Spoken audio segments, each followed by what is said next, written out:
The front door clicked shut at 4:17 p.m., and the sound struck me like a punch to the ribs. Sarah stepped inside wearing a quiet, secret smile. It was the same smile she once reserved for our peaceful Sunday mornings, wrapped together beneath the sheets. Her cheeks were warm with color, her hair slightly tousled, and a faint shimmer traced her throat as it caught the hallway light. She never even noticed me standing in the shadowed living room.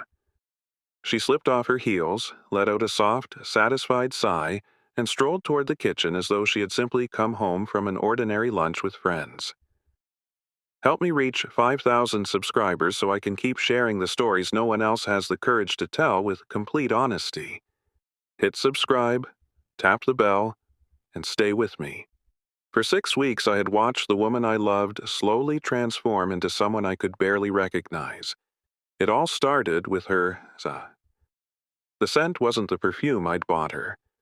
It wasn't that rich, smoky vanilla that always drove me crazy. Instead, it was something soft, bright, and refreshing, filled with citrus and floral notes.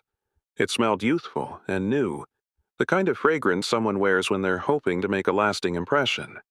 She only wore it on Tuesdays and Thursdays, the same days she insisted her team had working lunches downtown. Then, her habits with her phone started to change. The device that once sat carelessly on the kitchen counter suddenly never left her hand, or it rested face down whenever she put it away. Every evening when she came home, it somehow needed charging in the bedroom. I'd hear the quiet buzz of notifications while she changed her clothes 3 or 4 times before coming back out.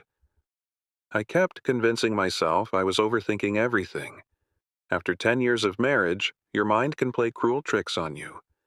Every little difference starts to feel like the beginning of a disaster. Even so, I forced a smile whenever she leaned over, kissed my cheek, and sighed. What a day. Traffic was terrible. But I wasn't imagining things.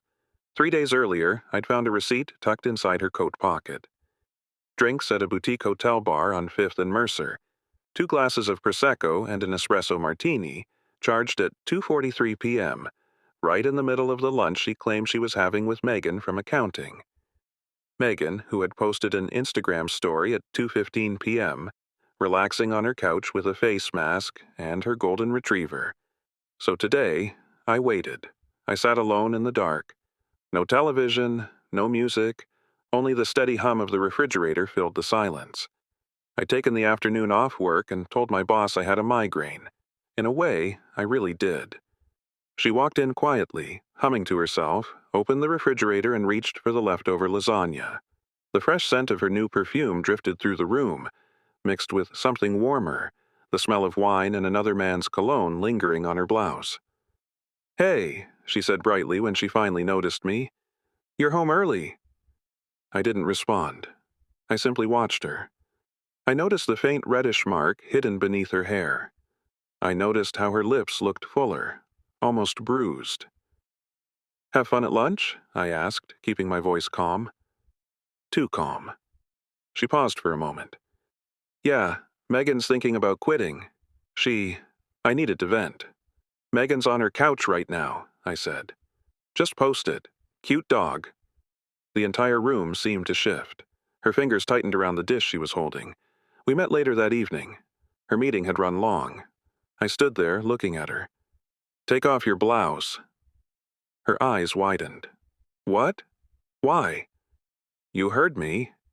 For a moment, I expected her to explode, to call me insecure or accuse me of losing my mind. Instead, she lifted her chin, gently placed the dish on the counter, and slowly began to unbutton her blouse. One button, then another, then another. The silk parted, revealing an unmistakable bruise. An oval-shaped mark rested just above her left breast, its edges stained a deep purple. Fresh. Personal. My heart stopped, then slammed back to life so hard it hurt. "Sarah," I whispered. Her eyes met mine. There were no lies, no excuses, only raw guilt swimming in the same green eyes I had once adored. "Say something," she breathed. I didn't. I walked past her, climbed the stairs, and headed toward our bedroom. She followed behind me, her voice cracking as she searched for excuses. It was only once. It didn't mean anything. I felt so alone. You've been so distant. I opened the closet and reached for the fireproof box I had bought 6 months earlier, back when the ground beneath our marriage first started to crumble. She froze in the doorway. Inside was everything. Screenshots of deleted messages I had recovered. The hotel receipt she believed she had destroyed. Phone records showing late-night calls to a number registered to the CFO at her firm. A picture of her wearing the necklace I gave her on our 5th anniversary. Only she wasn't sending that photo to me.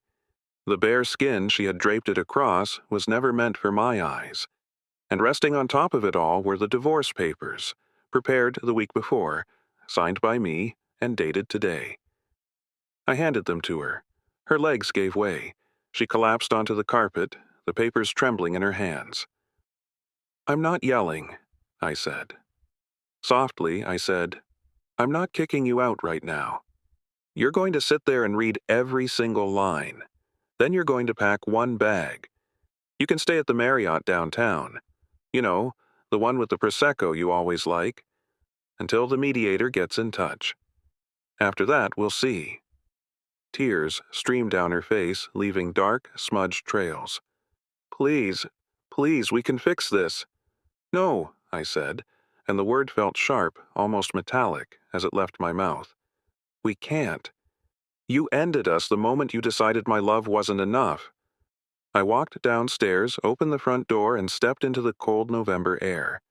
It felt like being washed clean.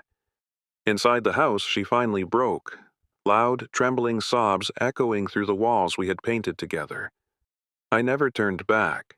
Some betrayals don't need shouting matches or slammed doors. Some demand calm, quiet precision, carefully cutting away the life that betrayed you. She'll learn what silence truly feels like. I already do. If this story hit you hard, do me a favor. Hit that subscribe button. Share it with someone who needs the reminder that intuition is rarely wrong. And let's keep pushing toward 5K. More stories are on the way.